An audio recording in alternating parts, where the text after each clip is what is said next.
is the world this weekend. Good evening, I'm Stephanie Skandaris. Tonight, a somber anniversary 6 years after the Quebec City mosque shooting. We never forget what happened in the mosque. Also tonight, remembering Hurricane Hazel McCallion. The longtime Mississauga mayor has died at age 101. Hazel always had a strong set of values. She was always fighting for something she believed in. And the triumphant return of the Arctic Winter Games. I'm really excited, and I can't even feel my own body because of the excitement. That's later, but first. In Quebec City, the Muslim community is remembering those who were killed on this day 6 years ago. 6 men died and 19 others were injured at the Islamic Cultural Center that evening in 2017. Today, the public was invited into the mosque for the first time since the attack, and the Muslim community is gathered in the very room it happened. The CBC's Sarah Levitt is there. Sarah, take us through what's happening. For the first time ever, this commemoration, it's taking place inside the prayer room where the shooting took place on a Sunday 6 years ago. The green prayer carpet has been replaced with a red one. The bullet holes that riddled the walls have been filled in. And it was exactly here on January 29th, 2017, that a gunman came in during prayer time and opened fire. He killed 6 of the worshipers and wounded 19 others. Since that night, many things have changed here at the mosque and across the country. Of course, here specifically, they upped security, adding cameras and other emergency exits. But the community has also tried to heal through prayer and support. Tonight, dignitaries like Prime Minister Justin Trudeau are here, but taking center stage are those who lived through the shooting and those who continue to experience Islamophobia today. Mohamed Labidi is the president of the mosque. More action for living together, more action for comprehension of Muslim and Islam, to demystify the other, and to go to the other, and to have an inclusive society. So you mentioned things have changed for the mosque, but also in Canada as a whole. Can you take us through what's being done in this country to combat Islamophobia on a broader scale? So the federal government has made some moves. January 29th is now considered the National Day of Remembrance of the Quebec City mosque attack and action against Islamophobia. And just this week, Canada's first representative to combat Islamophobia was also named. But some of the Muslims here say it's not enough, that the discussion of Islamophobia shouldn't be limited to just one day. Tonight, it's part of that long road of healing, a commemoration to never forget what happened and to continue to learn from it. The CBC's Sarah Levitt in Quebec City. Thank you, Sarah. You're welcome. The calls for justice are still ringing out loud and clear in response to the death of Tyre Nichols. The 29-year-old died after being beaten by police in Memphis, a brutal attack captured on deeply disturbing body cam footage. As Cameron McIntosh tells us, Nichols' death is reigniting the conversation about a culture of police violence, particularly against Black men. No justice! No peace! In Memphis, the feared violence hasn't materialized. The expected anger on full display. Say his name! Tyre Nichols! Say his name! Tyre Nichols! This is what Tyre Nichols' family called for: peaceful, purposeful protest, in what their attorney, civil rights lawyer Ben Crump, calls a watershed moment. We have to have a larger conversation about this. The 5 officers who beat Nichols have been fired, charged with second-degree murder. They, like Nichols, were also Black. Their involvement, says Crump, an example of police culture that justifies excessive force against racialized communities. It doesn't matter whether the police officers are Black, Hispanic, or white, that it is somehow allowed for you to trample on the constitutional rights of certain citizens from certain ethnicities and certain communities. After the beating death of another Black man, George Floyd, in 2020, Congress failed to agree on reforming policing standards. We need Senator, a national conversation. On the Sunday morning talk shows, calls were being renewed. Democrat Senator Dick Durbin. Banning chokeholds, dealing with no warrant searches, dealing with accreditation of police departments. It's necessary that we do all these things. President Joe Biden also brought forward a reform bill in Floyd's name. So far, it's failed to pass. What strikes me is just a lack of Republican Jim Jordan argues legislation wouldn't have stopped this. I don't know that there's any law that can stop that evil that we saw. But all through the weekend, calls for change echoed in demonstrations across the country. At a rally in Harlem, this from civil rights leader Reverend Al Sharpton. I want to say loud and clear that we will fight black cops, white cops, any color cops that commit crimes against us. One immediate change, the unit the 5 officers belonged to, which was supposed to counter street crime, has been disbanded. J.B. Smiley Jr. is a Memphis City councilor. I think it was absolutely necessary but essential to give the family peace. But my concern going forward is to make sure we don't create another unit, just call it something else. Meanwhile, Nichols' family is calling for more changes, saying other police failed by not intervening and not immediately responding to Nichols' injuries. Nichols will be buried on Wednesday. Cameron McIntosh, CBC News, Washington. U.S. Secretary of State Antony Blinken is visiting the Middle East, starting today in Egypt, before heading to Israel and the West Bank. He arrives at a difficult time. Tensions are escalating to their highest state in years after a series of deadly attacks over the past few days. Freelance reporter Iris Mackler has more from Jerusalem. Antony Blinken is flying into turmoil. Israel is still burying its dead after the shooting outside a synagogue in East Jerusalem Friday night. 7 people were killed in one of the worst attacks in the city in over a decade. It followed a day after an Israeli military raid into the town of Jenin in the West Bank, where 9 Palestinians died, most of them gunmen, but still one of the deadliest raids there in over a decade as well. The US Secretary of State will seek to lower these tensions. It's not going to be easy. Daniel Shapiro is a former American ambassador to Israel. But at the same time, he's got to try to help prevent either side from doing the things that could make the situation worse or would make it impossible to eventually lower tensions and at some later point resume negotiations. So that means preventing further acts of terror. It means preventing proposals for major settlement expansion in areas of the West Bank that would make 2 states impossible. Shapiro concedes that it's not just the violence on the ground. There's also little political will from the leadership on either side. But he advises the US to draw some goodwill from the Arab countries Israel has normalized relations with under the Abraham Accords. They could do outreach to a new generation of Palestinians and help give them the opportunities that show that they can demonstrate the benefits of them participating in rather than rejecting normalization. That looks beyond the current moment. Also on the agenda for Blinken in Jerusalem, the new Netanyahu government's planned radical overhaul of the judicial system. These proposals have brought tens of thousands of Israelis out onto the streets, fearing their government plans to weaken Israel's democracy. Iris Mackler for CBC News, Jerusalem. In Ukraine, Russia is intensifying its attacks along the front line. One of the most troubling developments is strikes in Zaporizhia, near the site of the largest nuclear power plant in Europe. The UN's nuclear agency has been trying without success to negotiate a safety bubble around the plant. Our correspondent Chris Brown reports from Zaporizhia. Ukraine's sprawling Zaporizhia nuclear power plant with its 6 active reactors sits on the right bank of the Dnipro River in Russian-controlled territory. It's also right on the front line in an active combat zone. Any kind of serious damage to those reactors, say from an artillery or missile strike, could be catastrophic for the whole of Europe if it leads to the release of radioactive material. A French media crew had a rare visit inside the plant last month and was shown its complex engineering system. This plant is a property of the Russian Federation, insisted the Russian administrator who led them around. But that visit also revealed a Russian tank on the property, confirming Russia has militarized the area around the plant. It's also shelling Ukrainian territory across the Dnipro River in Nikopol.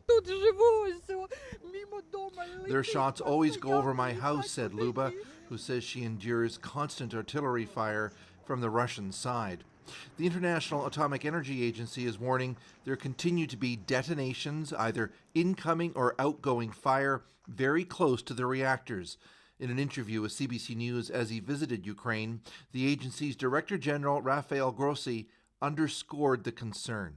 So what we are asking is, don't shoot at the plant, or, importantly as well, don't use the plant as a sanctuary to project military force to the other side. There's no deal, though. In fact, if anything, Russia is intensifying its attacks in the region, and Ukraine also appears reluctant to make promises. Its troops are preparing their own offensive. Recapturing the plant and restoring its energy production would ease the impact of Russia's attacks on Ukraine's electrical facilities. The issue here is whether in any military operation, one side or the other, attacking a nuclear power plant is necessary. In the nearby city of Zaporizhia, which is under near constant air raid alerts, authorities began handing out iodine pills in August, just in case a radioactive disaster strikes. Знали, що робити, знали, коли випити цю таблетку по команді. We're ready for any escalation, City Administrator Vladimir Marchuk told us. We hope the IAEA will push Russia not to do stupid things. Rafael Grossi says he intends to meet with Russia's Vladimir Putin soon, although there is no date. But in the meantime, the UN agency has managed to get 4 inspectors permanently inside the Zaporizhia plant. So at least now there are independent observers to raise the alarm if something goes wrong. Chris Brown, CBC News in Zaporizhia. Here at home, political trailblazer Hazel McCallion has died. She was the former longtime mayor of Mississauga, west of Toronto, serving 12 terms and turning it into one of Canada's largest cities before retiring at age 94. McCallion died today at age 101 in her home, surrounded by loved ones. Philip Lee Shannock tells us how people are remembering the political force known as Hurricane Hazel. Ontario's women's hockey pioneer Fran Ryder was at McCallion's side during her last moments this morning. A professional hockey player in Quebec in the 1940s, Ryder says she was a trailblazer in so many ways. Hazel always had a strong set of values. She was always fighting for something she believed in. After a successful hockey and business career, McCallion ran for the mayor of the town of Streetsville in 1970. When it became the city of Mississauga, she ran for its mayor and held that position for 36 years. McCallion says back then it was an empty slate. Cows and horses were grazing where our city core is today. Prepared for a possible evacuation. One of the first tests of her leadership, a major train derailment and explosion, forcing the evacuation of the city due to the threat of toxic chemicals. Present Mayor of Mississauga, Bonnie Crombie, says McCallion was her mentor who lived by example. She put service above self. It was always the city that came first. She was relentless. She was a force of nature. McCallion is credited with city building. She oversaw Mississauga's exponential growth, but she was also criticized for allowing urban sprawl and present transit issues, which she worked to improve in the 1990s. We've allowed development without an adequate transportation plan. We haven't emphasized transit the way we should have. Another controversy arose around her son's business dealings, but no matter the challenge, McCallion took a position and never backed down. Toronto Mayor John Tory said he relied on her straightforward advice even in the last week of her life. My last conversation with her was one in which she was sort of full value in terms of correcting me on things that I had wrong, and just showed you that she was sharp, right until the end. Politicians of all stripes relied on her advice and her powerful endorsement. Prime Minister Justin Trudeau says she was a mainstay in national politics. She will be deeply missed, but she will be fondly remembered. Ontario Premier Doug Ford recently named her as chair of the Greenbelt Commission and says a public memorial is being planned. Celebration of everything she has done for, again, not just Mississauga, across our province and right across our country. McCallion never shied from her nickname, Hurricane Hazel. Also, a hurricane moves things as well. McCallion would have turned 102 on Valentine's Day. Philip Shannock, CBC News, Toronto. The World Health Organization is set to announce tomorrow whether the pandemic is over. Canada's Chief Public Health Officer, Dr. Theresa Tam, says Ottawa's response to COVID-19 will not change regardless of the WHO's decision. Tam says in Canada, COVID-19 is fluctuating but relatively stable. The latest data shows hospitalizations in Canada are falling after a brief surge over Christmas. Afghanistan is already suffering from one of the world's worst humanitarian crises as the economy there has collapsed. It's been made worse by humanitarian groups partially suspending operations after the country's Taliban rulers banned women from working in those organizations. Now add cold, with the worst winter in 15 years. The CBC's international climate correspondent Susan Ormiston has more. The biting cold is no stranger to Afghans, but this year, temperatures have plunged 20 degrees lower than average. My children are freezing at home, says Asher Ali in his mud hut shop on a windswept road in Kabul. The frigid weather is the worst in decades, and it's lasting far longer than normal.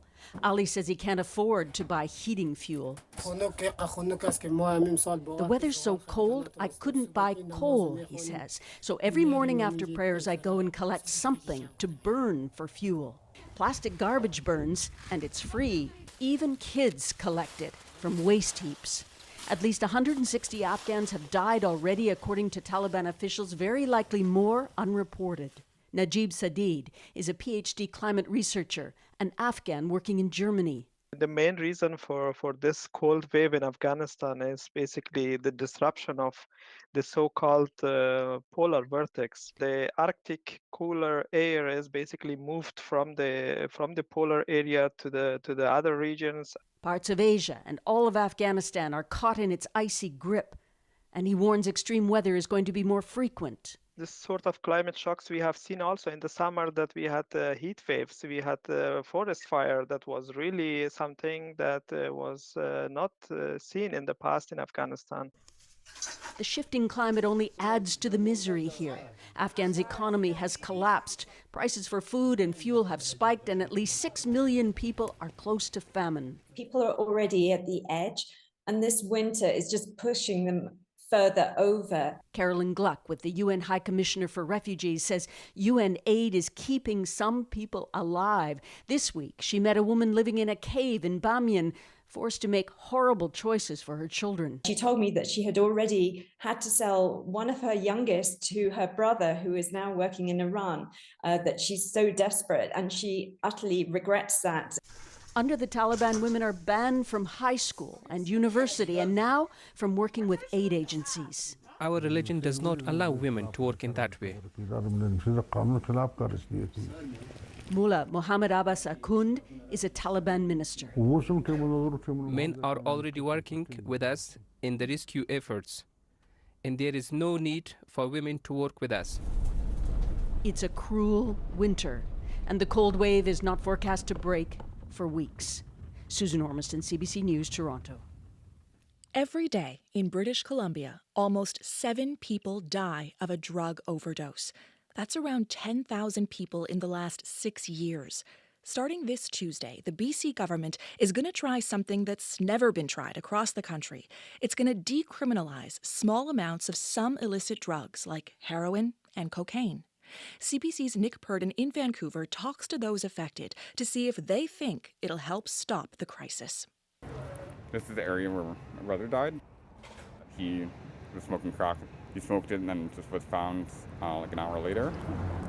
Collie Sedgemore's brother died from contaminated drugs in an alleyway in downtown Vancouver. Ever since, Sedgemore has been fighting the overdose crisis. And it just seems to be getting worse. 4 days a week, Sedgemore works in an overdose prevention van, handing out clean supplies and bringing people back if they overdose. Yeah, well, as a drug user myself, it's kind of just like showing people that like people can be functional addicts. Sedgemore has been using drugs for more than 10 years. What do you think about the government's decriminalization plan? It's a step in the right direction, but it's also really flawed because they think it's going to help overdoses when it's not. People are still going to be dying from toxic drug supply. Most drug overdoses happen because street drugs are contaminated with things like fentanyl. and so users don't know exactly what they're taking. I meet with BC's Minister of Mental Health and Addictions. Jennifer Whiteside explains why the government is decriminalizing drugs. It's intended to ensure that we're not treating individuals who are carrying small amounts for personal use, to ensure that they don't wind up on a criminal justice track, that they have the opportunity to use the drug that they've procured, which is what they need to help get them through their day. Do you think come February 1st, when you can have decriminalized 2.5 grams of heroin or cocaine, do you think that'll save lives? Well, I think obviously we're going to see the impact in terms of what happens between law enforcement and individuals on the ground. We'll see what happens. I go to a meeting of the Vancouver Area Network of Drug Users. They're a group of users that defend the rights of people who use drugs. Garth Mullins says they didn't want a limit of 2.5 grams because most users consume more than that in a day. 2.5 does decriminalize some of us. Not most of us, not enough of us, but we got our foot in the door. We're an organization of 3,000 people. We all put our hands on that door and we pull the MFer open more. A few blocks away, Dr. Christy Sutherland's family medicine clinic doubles as an overdose prevention site. I've intervened in more than 100 overdoses, right on the doorsteps of our clinic. What do you think about the government's decriminalization plan? Well, I am very excited about it. To me, it's like a change in the tide. It means that we can envision a better future where people who use drugs are not criminalized and punished for what they do with their own body, and that we can envision a future where organized crime doesn't have this billion-dollar, tax-free, regulation-free playground to sell to. Back at the overdose prevention van, Collie Sedgmore says the bottom line is the new law doesn't change the danger of street drugs. When you look to the future, what do you see? It's hard to hope for the future when we don't really know what's going to happen tomorrow. For myself, I could end up dying tomorrow. It keeps me motivated to keep fighting. Nick Purdon, CBC News, Vancouver.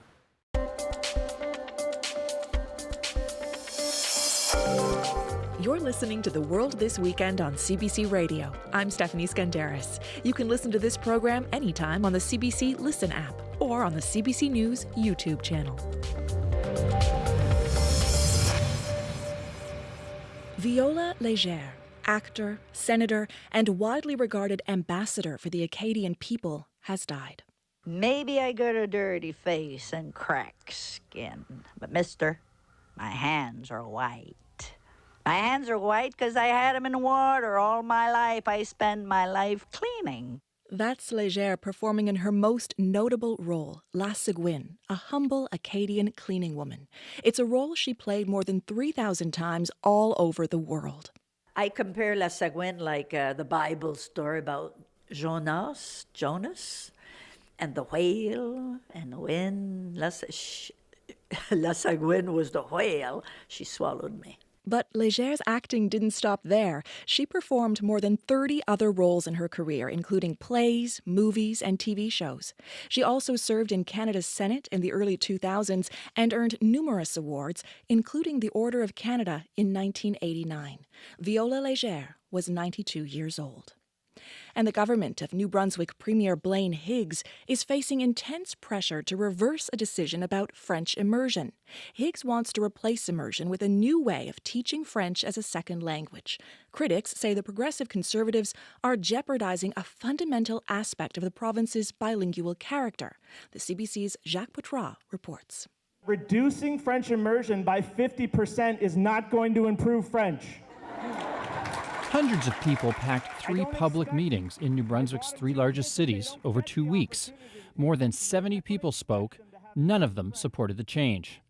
Micah Peterson is an immersion grad with 5 kids in the program and 2 more he wants to enroll. So let's resource it, let's make it better, let's grow it and improve it, and that's how we'll improve French. Immersion students spend 90% of the day in French in the early years. The new plan is for 50%, but for all Anglophone students in the province. Elementary school teacher Lindsay Legere says the province is moving too fast with an untested, unpiloted model. Because this program is being rolled out in 6 months, we have not done any data research. New Brunswick is Canada's only officially bilingual province. Many government jobs require fluency in both languages, but immersion has a mixed record. 90% graduate with conversational French, But only 40% are considered advanced, and that's only among students who stick with the program for 12 years. Many kids drop immersion, and more than half never enroll. The program's not even available in many rural and remote areas. A lot of people go out of it. A lot of people don't enter it. Official bilingualism has always been about government services in both languages, not making every English kid learn French.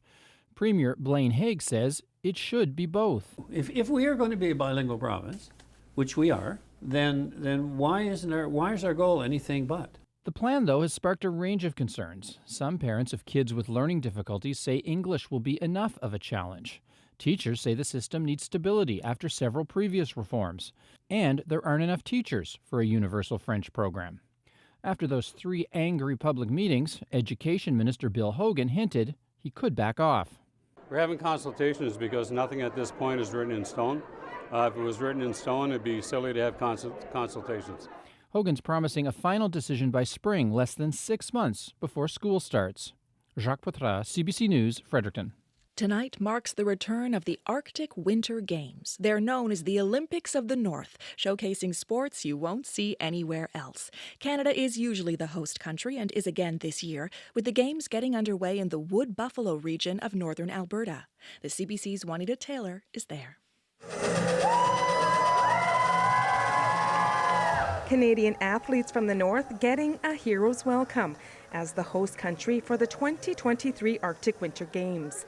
The importance and significance of the event is evident. Community members, athletes, and coaches taking part. 17-year-old Elaine Dungak is with Team Nunavut from Arctic Bay and is a Dene Games athlete.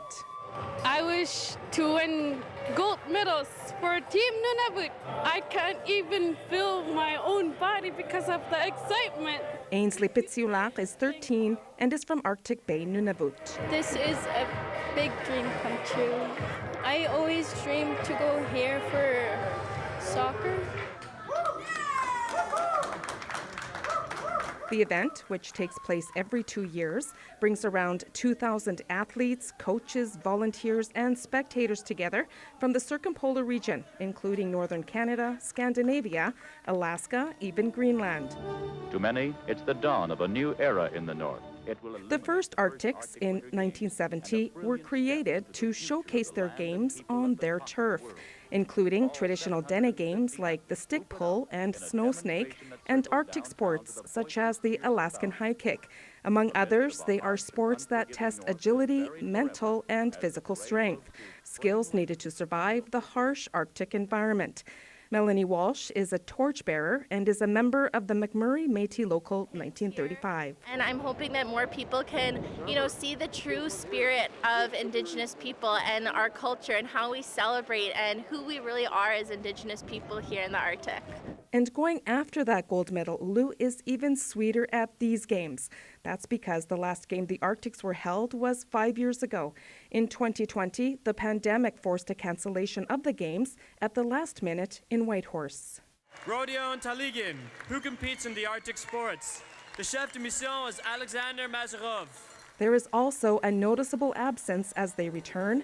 Team Yamal from a remote region in northern Russia are not included. The AWG's International Committee suspended the contingent weeks after Russia invaded Ukraine 1 year ago. A decision some say is regrettable, given that Yamal is an autonomous region with limited opportunities for young people. Natalia Marianchik is a sports editor in Russia. Maybe once in a lifetime experience for athletes from Yamal. And now when they don't have such chance, it's really sad. John Rada is president of the Arctic Winter Games International Committee. There's a missing component, but there are still 8 jurisdictions. The games will go on. They're going to be hugely successful. The kids will have fun. It'll be a memorable experience. Yes, there's one lacking, but it doesn't stop us from going forward. This year's Arctic Winter Games run for a week, with the closing ceremonies slated for February 4th. Juanita Taylor, CBC News, Fort McMurray, Alberta.